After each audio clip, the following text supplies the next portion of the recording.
नमस्कार. Banking lecture सिरीजमध्ये आज आपण स्टॉक मार्केटमधील बायबॅक ऑफ शेअर्स म्हणजे बायबॅक ऑप्शन या ऑप्शनबद्दल अधिक माहिती घेणार आहोत. स्टॉक मार्केटमध्ये गुंतवणूक करणारे किंबहुना विविध प्रकारच्या IPOs, FPO व इक्विटी शेअर्स यासारख्या शेअर्समध्ये गुंतवणूक करणाऱ्या गुंतवणूकदारांच्या दृष्टिकोनातून बायबॅक हा एक अत्यंत महत्त्वाचा ऑप्शन असतो की ज्या अंतर्गत एखाद्या विशिष्ट कंपनीने पूर्वी कधीतरी विक्री केलेल्या वेगवेगळ्या शेअरची पुनर्खरेदी स्वतः ती कंपनी ही करत असते. म्हणजेच आपण स्वतः विकलेले शेअर्स हे पुन्हा खरेदी करण्याची जी प्रक्रिया असते या प्रक्रियेस बायबॅक ऑफ शेअर्स असे त्या ठिकाणी म्हटले जाते. तर या प्रक्रियेबद्दल आपण आज अधिक माहिती त्या ठिकाणी घेणार आहोत. बायबॅक हा कॉर्पोरेट सेक्टरमधील एक महत्त्वाचा भाग असून ज्या कंपन्या आपल्या कंपनीचे पब्लिक डिस्ट्रीब्युशनमध्ये असणारे शेअर्स हे कमी करू इच्छितात व त्यामध्ये आपली स्वतःची गुंतवणूक त्यामध्ये वाढवू इच्छितात अशा विविध प्रकारच्या कॉर्पोरेट कंपन्या कंपनी कायद्यातील तरतुदीनुसार बायबॅकचा ऑप्शन हा त्या ठिकाणी वापरत असण्याचे आपणास दिसून येईल.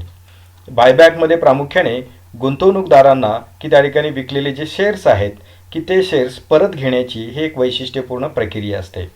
कंपनी कायद्यातील तरतुदी जर आपण त्या ठिकाणी पाहिल्या तर या तरतुदीनुसार आपणास असे दिसून येईल की जर एखादी कंपनी आपल्या एकूण पेडअप कॅपिटलमधील 10% भांडवल किंवा शेअर्स हे बायबॅक करू इच्छित असेल तर त्यासाठी विशेष रेज्युलेशन पास करण्याची आवश्यकता नसते.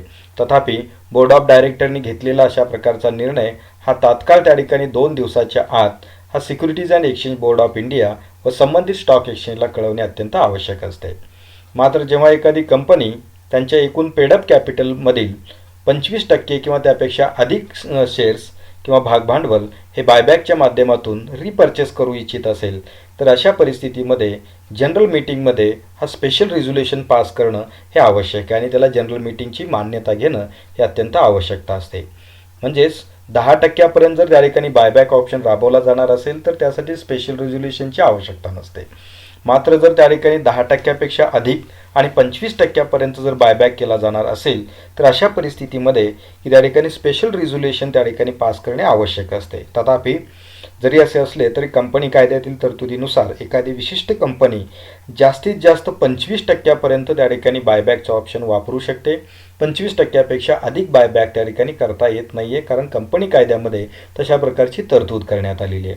तथापि या संदर्भात जे काही निर्णय त्या ठिकाणी होतील ते निर्णय संबंधित कंपनी प्रशासनाने securities and exchange board of India की जी भांडवल बाजाराची नियंत्रक संस्था आहे त्या नियंत्रक संस्थेला त्या ठिकाणी तात्काळ कळवणं आवश्यक आहे. त्याचबरोबर या कंपनीने आपले स्टॉक किंवा आपल्या इक्विटीज ज्या स्टॉक एक्सचेंजमध्ये नोंदवलेले आहेत अशा स्टॉक एक्सचेंजला देखील तात्काळ कळवणे हे अत्यंत आवश्यक असते. जेव्हा एखाद्या कंपनीचा बायबॅक ऑप्शन वापरण्याचा निर्णय त्या ठिकाणी फायनल होतो आणि सेबीला ते इन्फॉर्म केलं जातं की त्यानंतर त्या ठिकाणी संबंधित प्रक्रियेकरिता या कंपनीने मर्चंट बँकरची अपॉइंटमेंट करणे आवश्यक असते. कारण ही संपूर्ण प्रक्रिया एक्झिक्यूट करण्याकरिता मर्चंट बँक किंवा इन्व्हेस्टमेंट बँकरची नेमणूक करून ही प्रक्रिया रन करणे अत्यंत आवश्यक असते. तथापि हे करत असताना की जी काही अनाऊन्समेंट केली जाणार आहे ती 7 डेजमध्ये पब्लिक अनाऊन्समेंट त्या ठिकाणी करणं आवश्यक असतं. कारण याच्यामध्ये इन्सायडर ट्रेडिंगसारखे अनेक वेगवेगळ्या प्रकारचे इश्यूज हे क्रिएट होऊ शकतात आणि म्हणून सेबीने की त्यासाठी 7 दिवसाचा कालावधी हा निर्धारित केलेला आहे. त्याचबरोबर जी कंपनी बायबॅक ऑप्शन वापरू इच्छिते त्या कंपनीने जो काही बायबॅकचा क्वांटम ठरवून दिलेला आहे त्या क्वांटमच्या एकूण रकमेच्या 10% रक्कम या संबंधित कंपनीने एस्क्रो अकाउंटमध्ये जमा करणं आवश्यक आहे. ॲज ए सिक्युरिटी म्हणून अशा प्रकारची मिनिमम अमाऊंट ही एस्क्रो अकाउंटमध्ये ही जमा करून घेण्याची पद्धती ही securities and exchange board of इंडियाने सुरू केलेली आहे. तर अशा पद्धतीचा हा एक बायबॅक ऑप्शन हा त्या ठिकाणी वापरत असताना की ज्याच्यामध्ये securities and exchange board of India buybacks of securities regulation act 2018 जो आहे की जो अमेंडमेंट ॲक्ट आहे की ज्या अमेंडमेंट ॲक्टमध्ये 2 वेगवेगळ्या प्रकारच्या तरतुदी त्याच्यामध्ये केलेल्या आहेत. 2 पद्धतीने हे बायबॅक ऑप्शन हे प्रत्यक्षात राबवले जाऊ शकतात की ज्यामधला पहिला ऑप्शन जो आहे तो म्हणजे टेंडर ऑफर रूट आणि दुसरा जो रूट असतो त्याला ओपन मार्केट रूट असे म्हटले जाते. म्हणजे बायबॅक ऑप्शन रन करण्याकरिता किंवा तो प्रत्यक्षात वापरण्याकरिता 2 वेगवेगळे पर्याय उपलब्ध आहेत. त्यामधील एक आहे टेंडर ऑफर रूट आणि दुसरा जो आहे त्याला ओपन मार्केट रूट असं म्हटलं जातं. की टेंडर ऑफर रूटच्या अंतर्गत की जेव्हा त्या ठिकाणी एखाद्या विशिष्ट कंपनीला खूप मोठ्या प्रमाणात लार्ज प्रमाणात बायबॅक ऑप्शन रन करावयाचा असतो, की साधारणपणे 20% 25% इथपर्यंत त्या ठिकाणी बायबॅक ऑप्शन घ्यावयाचा असतो, तर अशा परिस्थितीमध्ये संबंधित कंपनी ही जनरली टेंडर ऑफर रूट या रूटचा त्या ठिकाणी वापर करत असते व त्या पद्धतीने तो एक्झिक्यूट करत असते. तर यामध्ये की त्या ठिकाणी बायबॅक ऑप्शन हा त्या ठिकाणी रन करत असताना की ज्यामधील टेंडर ऑफर रूट जो आहे तो वापरत असताना त्यासाठीचे काही norms securities and exchange board of इंडियाने डिफाईन करून दिलेले आहेत आणि ते सर्व आपण त्या ठिकाणी पाळणं आवश्यक आहे. की त्याच्यामधला पहिला जो भाग असतो तो म्हणजे बायबॅक ऑफर साईज. जे एखादी विशिष्ट कंपनी आपल्या एकूण पेडअप कॅपिटलच्या किती टक्के शेअर्स किंवा इक्विटीज ह्या बायबॅक करणार आहेत, की त्याची ऑफर साईज त्या ठिकाणी जी आहे ती त्या ठिकाणी डिक्लेअर करणं आवश्यक राहतं. त्याचबरोबर त्या ठिकाणी बायबॅक ऑफर प्राईस त्या ठिकाणी काय असणार आहे, म्हणजे हा जो काही त्या ठिकाणी क्वांटम असेल, ऑफर साईज असेल आणि त्याची एकूण किंमत त्या ठिकाणी किती असणार आहे, म्हणजे टोटल अमाऊंट ऑफ बायबॅक ही त्या ठिकाणी 10 करोड 20 करोड 200 करोड 2000 करोड रुपये वॉटेवर जी असेल, की ती ऑफर साईज जी आहे, ऑफर प्राईस जी आहे ती त्या ठिकाणी ऑफर डॉक्युमेंटमध्ये पब्लिश करणं अत्यंत आवश्यक असतं. त्याचबरोबर टेंडर ऑफर रूटच्या अंतर्गत संबंधित कंपनी आपण विकलेला जो शेअर्स आहे तो त्या ठिकाणी बायबॅक करत असताना तो कोणत्या किमतीने बायबॅक करणार आहे याची एक निश्चित किंमत त्या ठिकाणी ठरवून द्यावी लागते. उदाहरणार्थ एखाद्या कंपनीचा शेअर्सची फेस व्हॅल्यू ₹1 आहे, मात्र त्या ठिकाणी मार्केटमध्ये त्याची व्हॅल्यू सर्वसाधारणपणे ₹80 असं जर आपण त्या ठिकाणी गृहीत धरलं, तर ही कंपनी प्रीमियम रेट म्हणजे मार्केटमध्ये असणाऱ्या रेटपेक्षा थोडासा वाढीव दर देऊन की ती कंपनी आपले शेअर्स पुन्हा बायबॅक करत असते. याच्यामध्ये प्रीमियम रेट ठेवण्यापाठीमागं कारण असं आहे की जर एखाद्या कंपनीचा मार्केटमधला शेअरची सध्याची प्राईस जर ₹80 असेल, तर त्या ठिकाणी कोणताही गुंतवणूकदार ₹80 किंवा त्यापेक्षा कमी किमतीला तो शेअर्स कंपनीला पुन्हा बायबॅक करणं किंवा परत देण्यास तयार होणार नाही.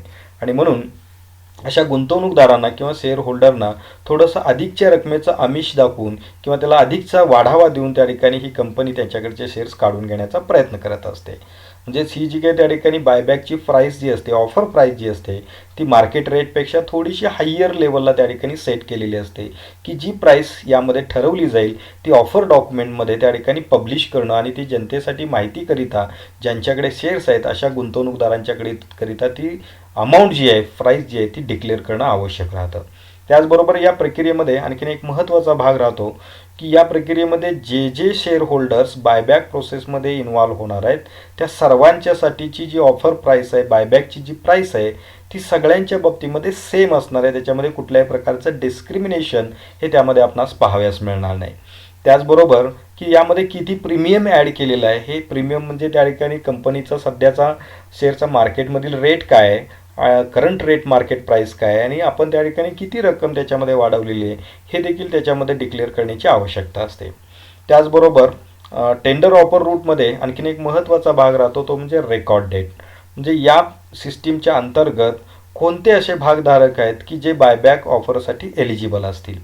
यामध्ये कंपनी प्रशासन त्यांच्या बोर्ड ऑफ डायरेक्टरच्या मीटिंगमध्ये जो निर्णय घेतं की विशिष्ट तारखेला जे भागधारक या आपल्या कंपनीचे शेअर होल्डर आहेत की ते तिथपर्यंतचे सर्व भागधारक जे आहेत की त्यांना त्या ठिकाणी एलिजिबल मानलं जातं. म्हणजे उदाहरणार्थ त्या ठिकाणी 5 जुलै 2020 ही त्या ठिकाणी रेकॉर्ड डेट जर कंपनीने ठरवलेली असेल, तर 5 जुलै 2020 या तारखेला या कंपनीचे शेअर्स ज्या ज्या भागधारकांच्या डिमॅट अकाउंटमध्ये होते ते सर्व भागधारक या बायबॅक ऑप्शनसाठी एलिजिबल असतात.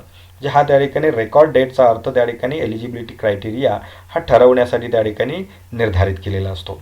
त्याचबरोबर जेव्हा एखादी कंपनी बायबॅकचा ऑप्शन हा ॲडव्हर्टाईजच्या माध्यमातून पब्लिश करत असते की तेव्हा त्या ठिकाणी की हा बायबॅक ऑप्शन का राबवला जाणार आहे, त्याचं इंटेन्शन काय, प्रमोटरचा नेमका हेतू काय आहे बायबॅक ऑप्शन राबवण्यापाठीमागे, तर त्याबाबतची इत्थंभूत माहिती ऑफर डॉक्युमेंटमध्ये त्या ठिकाणी पब्लिश करणं अत्यंत आवश्यक असतं.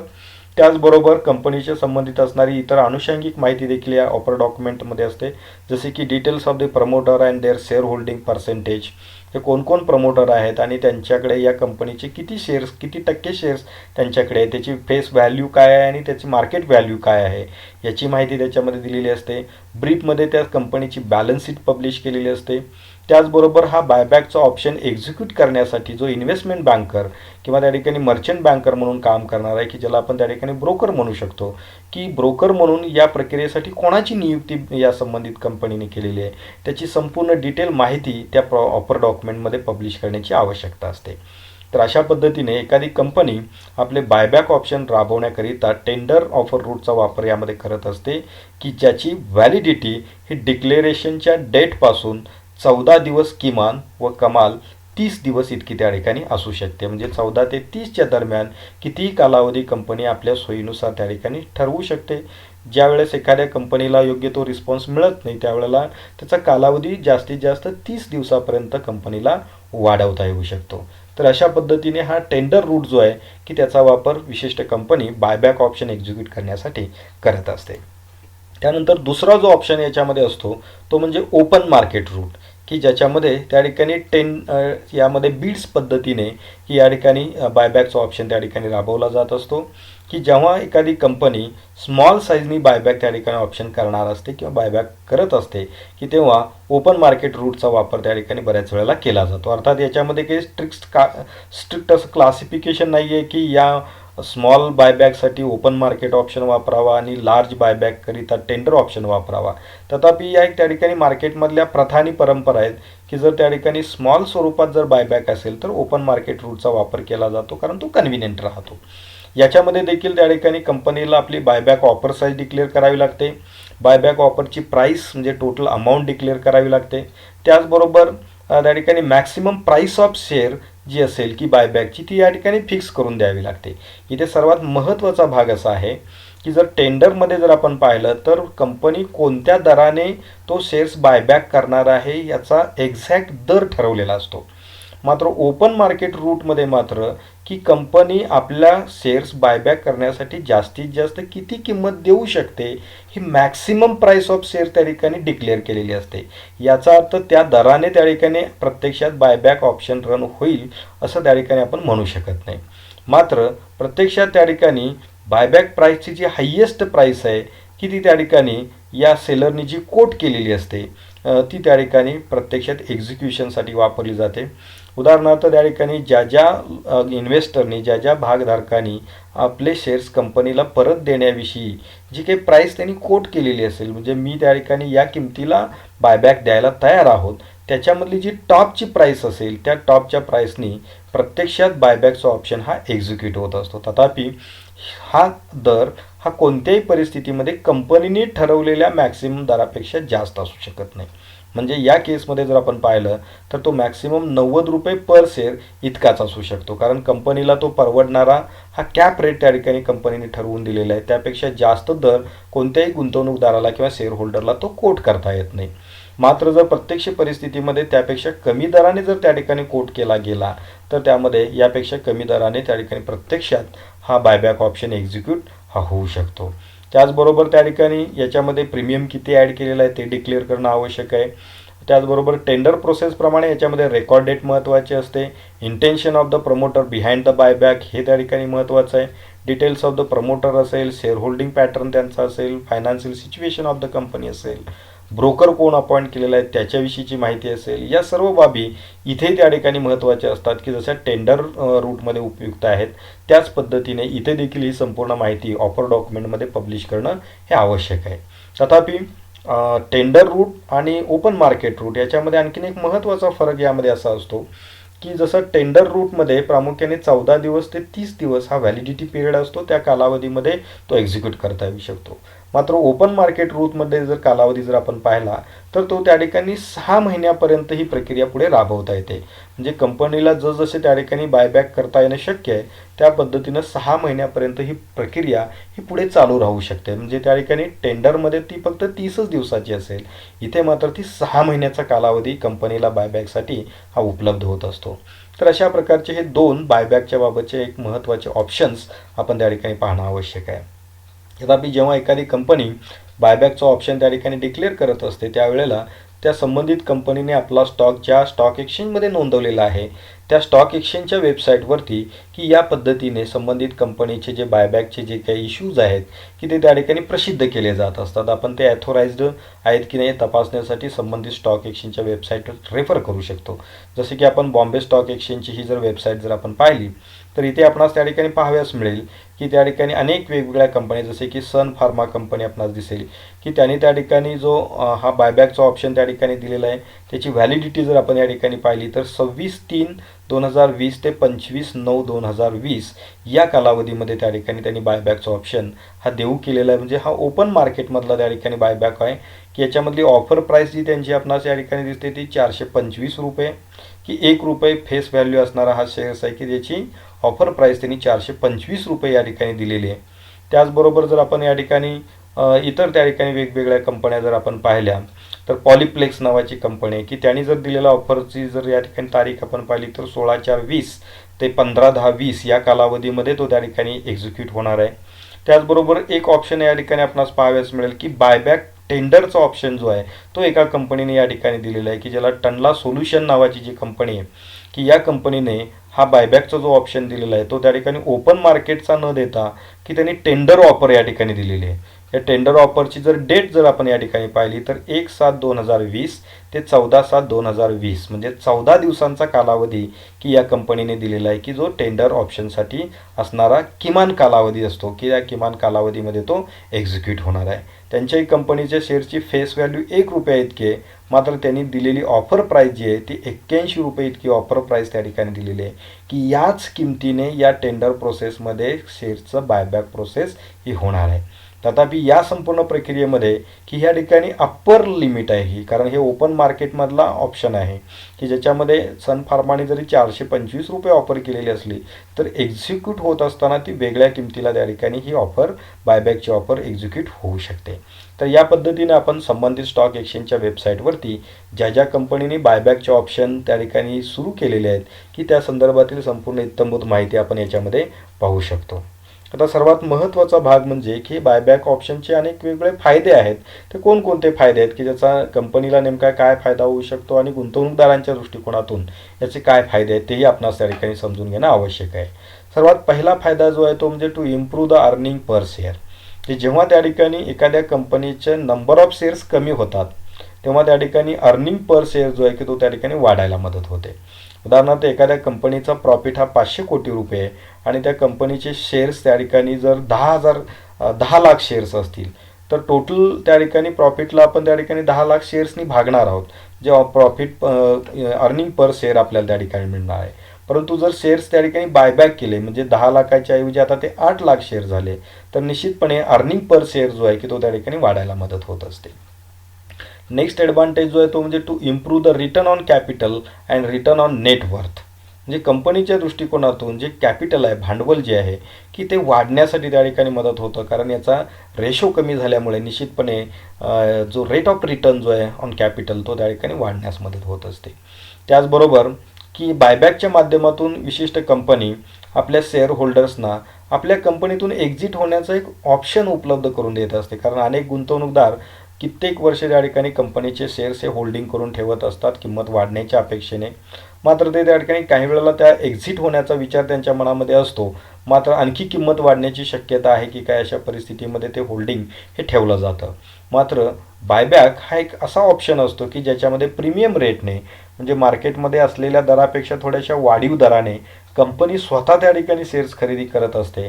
त्यामुळे अशा परिस्थितीमध्ये या शेअर होल्डर्सना एक्झिस्टिंग शेअर होल्डर्सना त्या कंपनीच्या भांडवलामधून बाहेर पडण्याचा हा एक उत्तम मार्ग असतो की ज्याचा उपयोग त्या ठिकाणी गुंतवणूकदार करू शकतात. त्याचबरोबर जे काही त्या ठिकाणी कंपनीचे जे काही सरप्लस आहेत सरप्लस कॅश जे आहे की ती त्या ठिकाणी शेअर होल्डर्सना देण्यासाठीची एक प्रोव्हिजन असते कारण उदाहरणार्थ बायबॅक करत असताना कंपनी संपूर्ण भागधारकांचे सर्वच्या सर्व शेअर्स हे बायबॅक करत नसते तर त्याच्यामधील काही प्रमाणातले शेअर्स हे बायबॅक केले जात असतात. अशा परिस्थितीमध्ये कंपनीकडे जो सरप्लस निर्माण झालेला आहे तो शेअर होल्डरला देण्यासाठीचा एक मार्ग असतो. जे शेअर होल्डरचे शेअर्स काढून घेणं आणि त्याला त्याची किंमत मार्केट दरापेक्षा जास्त देणं या माध्यमातून त्या ठिकाणी ही प्रक्रिया राबवली जात असते. त्याचबरोबर नेक्स्ट ॲडव्हान्टेज जो आहे तो म्हणजे to achieve the optimum capital structure जेव्हा एखाद्या कंपनीचं कॅपिटल स्ट्रक्चर हे त्या ठिकाणी गरजेपेक्षा जास्त मोठ्या प्रमाणात वाढलेलं असतं, अशा परिस्थितीमध्ये की आपण स्वतः शेअर्स खरेदी करून पब्लिकमधले शेअर्स कमी करण्याकरिता हा एक उत्तम पर्याय असतो. त्याचबरोबर काही वेळेस त्या ठिकाणी अनेक वेगवेगळ्या व्यक्ती एकत्र येऊन एखादी कंपनी टेकओव्हर करण्याकरिताची जी स्ट्रॅटेजी राबवत असतात किंवा तशा प्रकारचं षडयंत्र राबवण्याची शक्यता असते. तर अशा परिस्थितीमध्ये त्यांच्याकडचे जे जास्तीचे शेअर्स आहेत ते काढून घेण्यासाठीचा हा एक उत्तम मार्ग त्या ठिकाणी मानला जातो. तर असे अनेक वेगवेगळ्या प्रकारचे फायदे या बायबॅकच्या ऑप्शनच्या मध्ये असल्याचे आपणास दिसून येईल. तर आपण या व्हिडिओच्या अंतर्गत आज आपण बायबॅक ऑप्शन म्हणजे काय, त्यासाठीच्या असणाऱ्या कंपनी कायद्यातील आणि सिक्युरिटीज एक्सचेंज बोर्ड ऑफ इंडियाचा जो अमेंडमेंट ॲक्ट 2018 आहे त्याच्यामधल्या तरतुदी काय आहेत त्या आपण पाहिल्या. त्याचबरोबर बायबॅकसाठीचे असणारे दोन महत्त्वाचे ऑप्शन्स जे त्याच्यामधला एक टेंडर रूट आणि ओपन मार्केट रूट याही गोष्टीची आज आपण माहिती घेतली आणि त्याबरोबर बायबॅकचे जे फायदे आहेत ते फायदेही आपण याच्यामध्ये चर्चा केलेले आहेत. तर यावरून आपणास बायबॅक ऑप्शनविषयीची आवश्यक असणारी माहिती यामधून मिळालेली असेल. धन्यवाद.